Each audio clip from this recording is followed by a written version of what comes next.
hero lies within each and every one of us. Can you hear me in Zoom? Yes. Okay. Okay. Welcome to our virtual community that is joining us via Facebook Live. Welcome to the Monterey Center for Spiritual Living.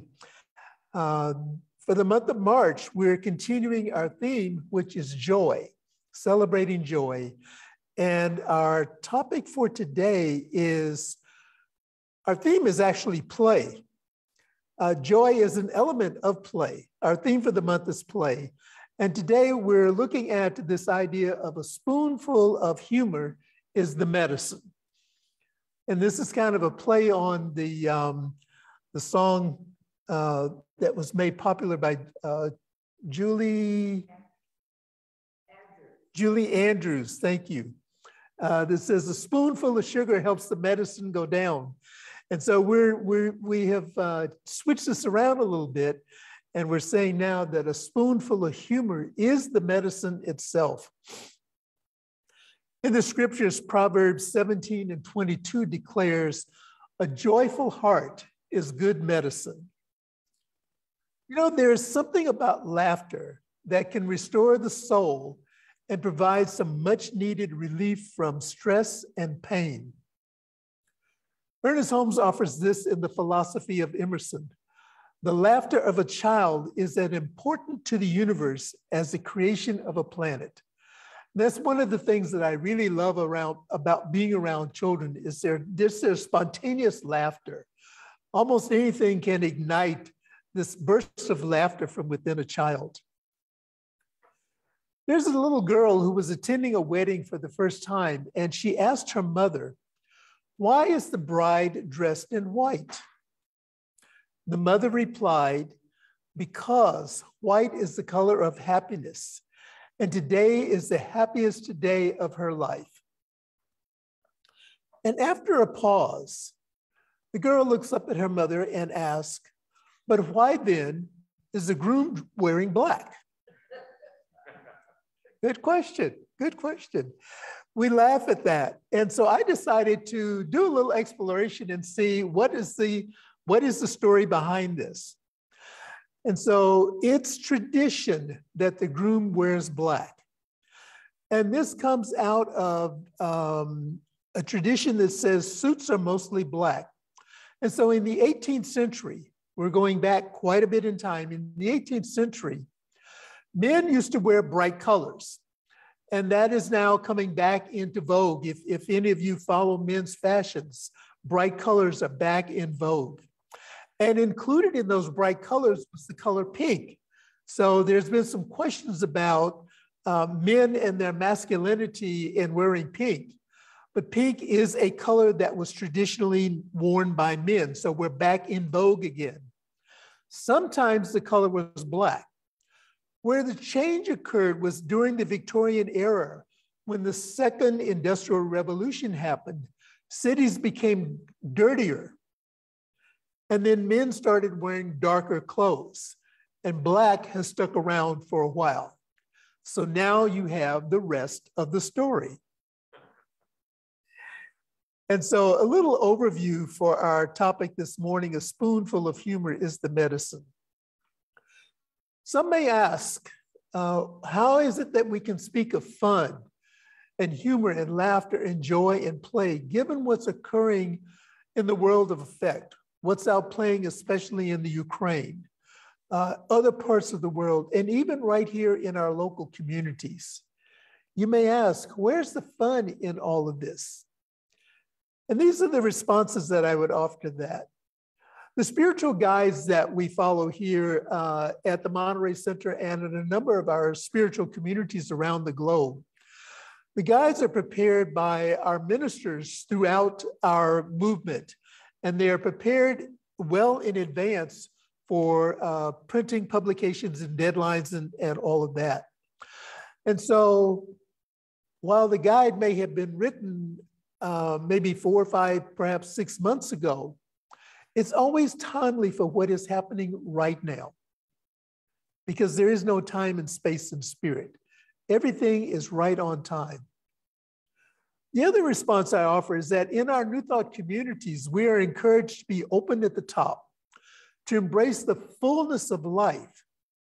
And this may differ from some of our more traditional religious communities who may frown upon certain times of laughter and play and fun, approaching it from a limiting aspect, inviting their followers not to be caught up in the things of the world or the secular environment. Another idea that I offer is that healing ourselves, our mind, our body, and our heart is one of the spiritual practices that we come together and study in metaphysics. Laughter, play, and fun reveal wholeness, and these just may be the missing elements for the healing process. And so Voltaire writes this: the art of medicine consists of amusing the patient while nature cures the disease. The art of medicine consists of amusing the patient while nature cures the disease. So you can see just in this that we have a participatory aspect, a participatory element to the healing process.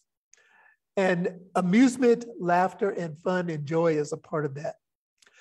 In our Declarations of Principles, Ernest Holmes writes, "We believe in the healing of the sick through the power of this mind." Through the activation of joy as laughter and play and fun, engage the mind in the healing aspect of wholeness.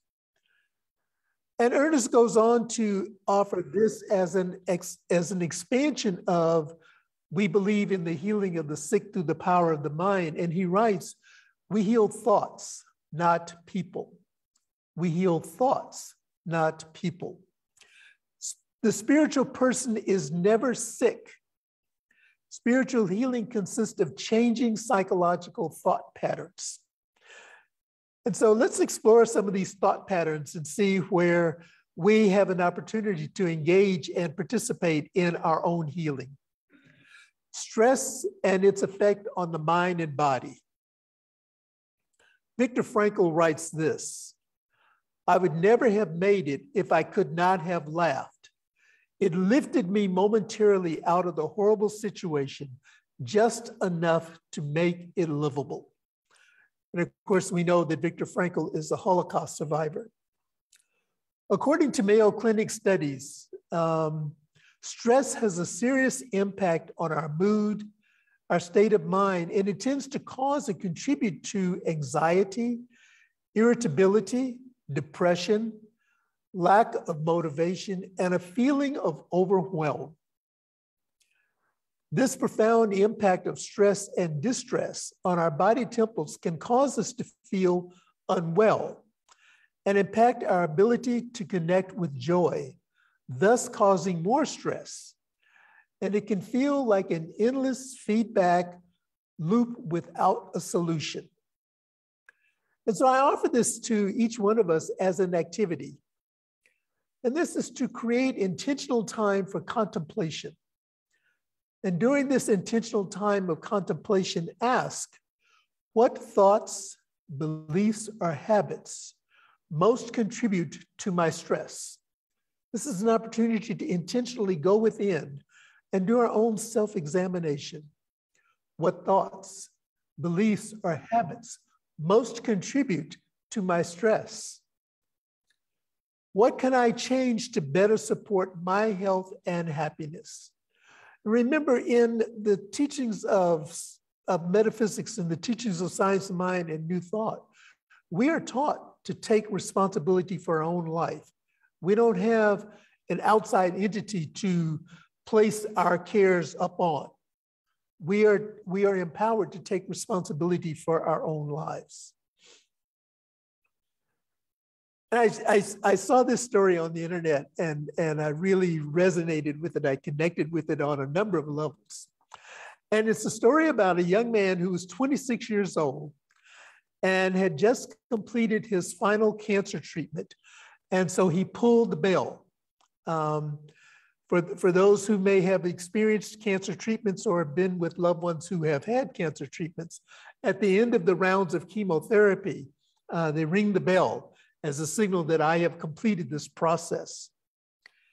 His enthusiasm was twofold, because he had not only completed 2 rounds of a clinical trial of chemotherapy, and so before touching the bell, his knee touched the floor and he slipped a diamond ring onto his girlfriend's finger.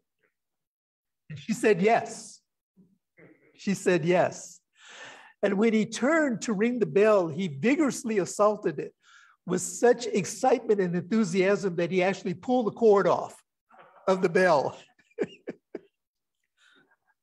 And he said, I was just trying to make sure that it is very important in this moment and make it even bigger. She said, this is what he said, she has been right there with me from the onset of this. She has taken great care of me. She has been through the ups and downs with me. And so this is an example for me of how an inspired individual has come and connected with someone and has been with them through their sorrow and through their joys. And of course, the joy here is completing the treatments and also proposing to his beloved and the yes. And let's look for a moment at how science of mind supports us. Earlier, I shared the quote from Ernest Holmes, "We heal our thoughts, not people. The spiritual person is never sick. Spiritual healing consists of changing psychological thought patterns. When we identify the thoughts that cause our stress, we can change our thinking. Thus, the expression, change your thinking, change your life. By doing so, we change the way we live our lives. And in that process of change, we identify with wholeness, the wholeness of spiritual beings that we are. It does little, however, it does little to affirm wholeness when we continue to overwork ourselves and worry ourselves sick. Our spiritual practices are those that are the key to our thoughts, the key to our healing process. Healing our thoughts requires trust. Trust grows from faith, and it can be difficult to learn how to trust when we've had some bad experiences with people who we thought we could trust, and that trust was betrayed or broken. This is a huge stressor. I remember when I was going through ministerial school, several of my instructors spoke about stress. And one of the instructors in particular said, if you're going to do ministerial school, this has to be your primary focus. And you can perhaps have one more focus.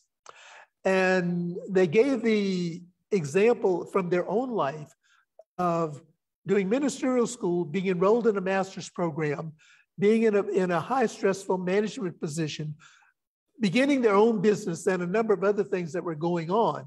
And so in the process of finding out and discovering what needed to be released, ministerial school wound up being put on a back burner. And so this was just a reminder to us to focus our attention and to, maybe handle 2 or 3, the body can generally handle 2 or 3 stressors without going into overload. And so in building trust, in building our faith, in building trust, to redirect some of our thought patterns, we're invited to spend time with a trained minister or a practitioner to support us through spiritual counseling sessions.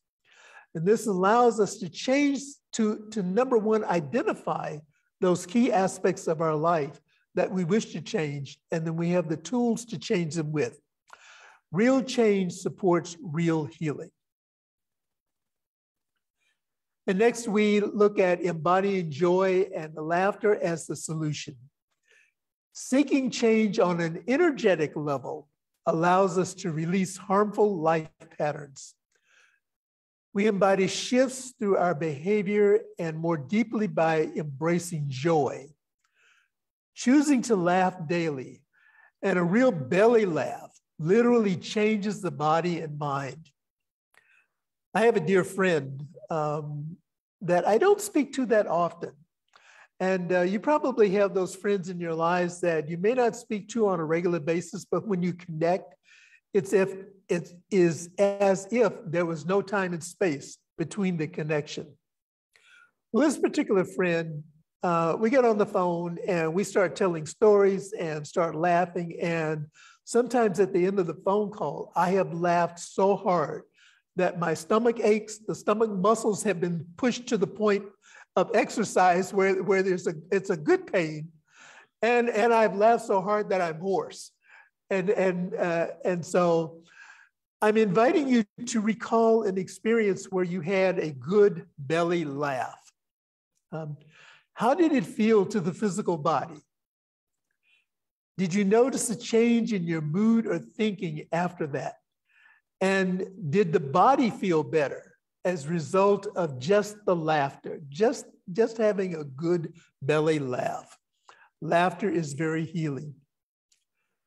According to the Neuro Leadership Institute, laughing swaps the cortisol in our bloodstream with highly sought after chemicals in the brain, dopamine, oxytocin, and endorphins.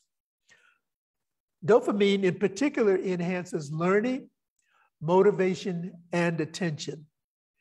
It helps us to embody the changes in thinking and behavior we seek to make permanent.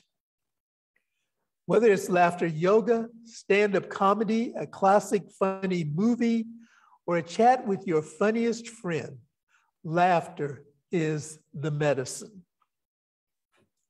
And there's a story many of you may be familiar with about Dr. Norman Cousins, who healed himself through laughter. And I believe that if it wasn't Dr. Norman Cousins, it was someone else who watched Abbott and Costello movies. They watched the Abbott and Costello movies, and I remember those were some of the funniest scenes in those movies. And it was through the process of watching these movies while in the hospital, undergoing what was described as a serious illness, that the healing process began. And they walked out of that hospital whole and complete without having to take any medications or do any follow-up. And so our body cannot heal without play. Our bodies cannot heal without play. Our mind cannot heal without laughter, and our soul cannot heal without joy. Healing ourselves, mind, body, and heart, is one of the biggest reasons, again, that we come together to study metaphysics. Like all things we think are important, we tend to take them very seriously.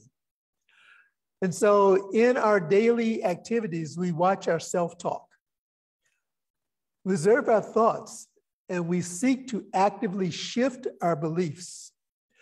Embracing humor and joy, which may be the missing elements in the healing process, brings about a lightness into life that facilitates healing on a whole new level. Let's explore the role of laughter, play, and fun in revealing our wellness. And Dr. Holmes writes this in the book, Ideas for Higher Power. There's a laughter in God. Let's laugh it. There's a song in the universe. Let's sing it. There's a hymn of praise. Let's praise it. There's a joy, a beauty. There's a deep abiding peace. Let's experience it. And so our spiritual practice for the week, and I've asked our tech team to drop this in the chat for our Zoom family and into the comments section on our Facebook page. Our spiritual practice for this week is commit to finding a path to laughter. Real rollicking laughter every day.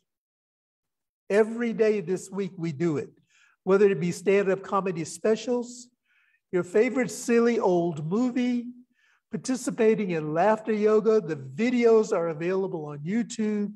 These are all great ways to get started. And allow the creativity of your own mind to go to that place where you have felt the most joy, the most laughter, the most solace in your life, and practice there. And our affirmation for the week is, laughter reveals my wholeness. Let us say that together. Laughter reveals my wholeness. And so let us turn within. And when I invite us to turn within, we are tuning out the outer world and allowing the attention to focus on the indwelling presence, what is sometimes called the secret place of the Most High. That place where we connect with the God, the essence, the creative intelligence, however it is that we identify it. Whatever the God of your understanding is, be there now. And join with me as I declare and affirm that there is only one life. That life is God's life. That life is whole. It is perfect. It is complete. It is a healing presence that reveals itself in and through and as each one. How good it is to know that I am one with this laughter. I am one with this joy. I am one with this essence of wonder and mystery and majesty. And to embrace and to know this truth for everyone, everywhere, at all times. Each one an individualized expression of spirit. And so with joy and excitement and in deep, deep gratitude, I speak my word this morning, declaring that laughter is the healing process. It is that healing balm in Gilead that the scripture and the ancient ones talk about. It is that place that we embrace inside, knowing that the hero inside of us comes along when we may think that all hope is gone. And yet there is something within that is propelling us and calling us forward to live an expanded and an exciting life, the life of spirit, the life that we are designed to live, a life of joy, a life of opulence, a life of beauty, a life of joy, a life of magnificence. This is the life that we are intended to live. And in those times, in those places, in those experiences where joy may seem to have a cloud over it, recognize it.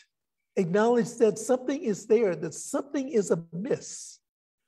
And in recognizing what is amiss, we have this opportunity to return to that place of love, to return to that place of joy, to return to that infinite intelligence that says, you are my beloved. You're created in my image. I am well pleased with you.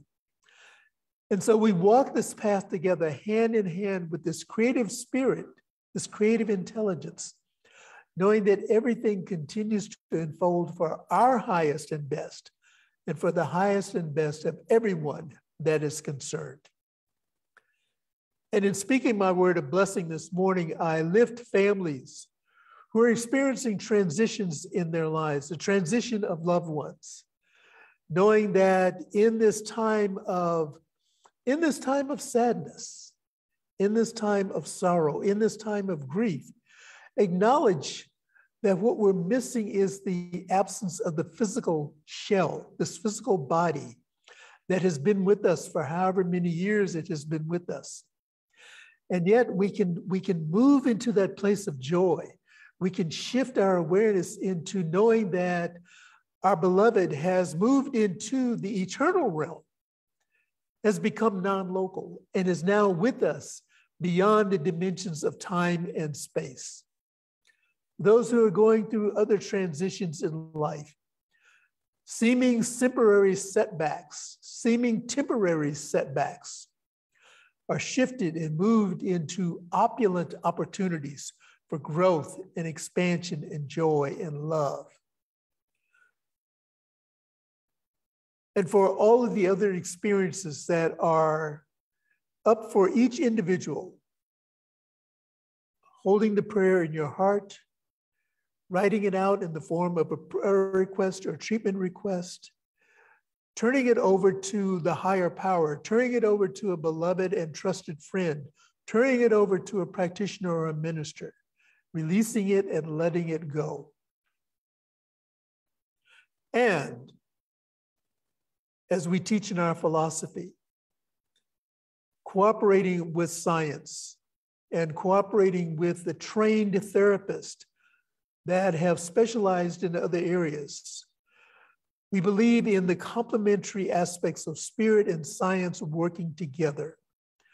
And so whatever resources are required to bring about a healing, to bring out an awareness of wholeness, an awareness of joy, an awareness of love, we encourage the use of those, the right use of those resources. Knowing, as I always say, everything is continuing to unfold in divine, right, and perfect order. Whether I see it in this moment or not, I know that it is happening and I embrace the outcome that is for my highest and best and for the highest and best for everyone that is involved. And so again, in deep, deep gratitude for this time together, in deep, deep gratitude for this word that is spoken, I now release it into the law, which always says yes, and I allow it to be so. And I invite you to affirm this with me as we say together, and so it is. And so it is. So again, thank you for being a part of our spiritual community. And just a reminder and a little gentle nudge. Invite the ministers and the practitioners, the ecclesiastical team here at the Monterey Center, as well as ministers and practitioners who are available through our World Ministry of Prayer, and those who are also available to us through Silent Unity, to connect, make a connection. Make the connection. Just make the connection. And I'll just leave it at that. Make the connection.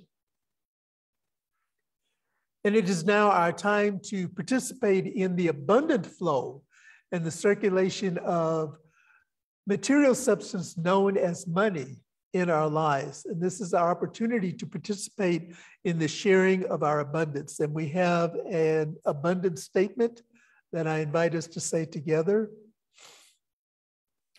I recognize the presence of God within as the source of my supply.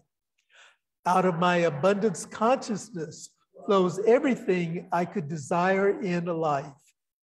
With gratitude and thanksgiving, I now participate in the flow of uninterrupted abundance. This prosperous experience is evidence of my abundance consciousness. And so on our screen, there are ways to contribute to the center through mail, through our secure website, and through text. And for those who are here in the sanctuary this morning, we have our offering container on the hospitality table, and we invite you to make your contributions there. And so we say, as we say good morning to our Facebook family that is joining us and those who will be viewing us on YouTube later, we appreciate you and we thank God for you. We invite you to return next week, where we are continuing with our March theme, Play. And the message will be, I'll rest when I'm dead. I'll rest when I'm dead. and as I'm seeing this unfold, I'll rest when I'm dead because I have been used up. I have given everything that I have. I have left nothing on the table. And this is the point where we do our rest. And so again, thank you and good morning to our Facebook family. And we will connect with you wherever you are joining us, recognizing that there's no time and space in God.